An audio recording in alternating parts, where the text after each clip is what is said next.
Hey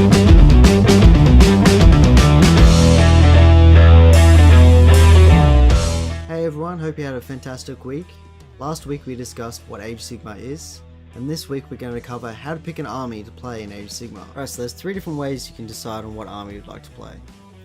And the first is based purely on how the army looks. Some people like elves, or ogres, or skeletons, or ghouls, or flying eels, whatever you would like. So some people like the look of skeletons or Stormcast Eternals, and for them it's more of a gradient of light or dark. And that's a perfectly valid choice as well. And I've seen other people that choose models based purely on models they would enjoy painting. The second way you can decide is based how the army plays on the board. So some armies move fast like Slaanesh Demons, others deal a lot of damage like Idoneth Deepkin, or some of them just sit there and do nothing and take a lot of damage like most Death armies. Yet they can bring models back into the unit, which makes them inherently more durable. Some armies sink their durability in the volume of wounds they have like Ogres, but each one of those Ogres can deal out a decent amount of damage. Some armies like Tzeentch Demons take full advantage of one particular phase. For example, Tzeentch casts a lot of offensive spells. Wanderers, on the other hand, an elf faction, does most of its damage during the shooting phase with bows.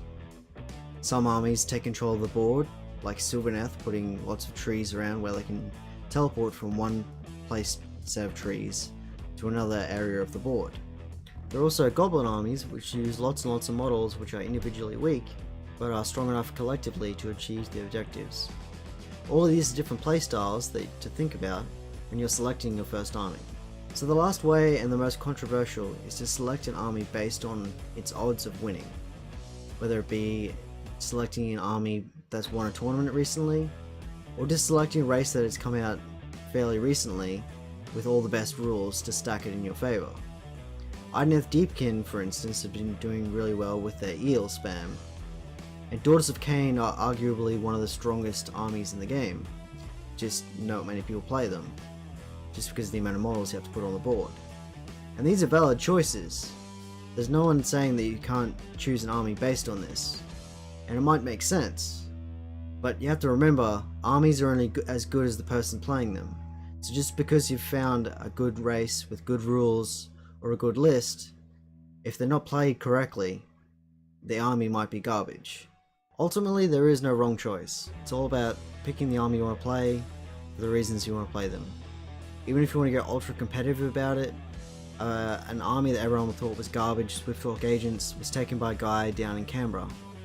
He won all 3 matches of his first day, which we were all absolutely astonished, and statistics said he shouldn't have won more than 2 matches the entire 2-day event.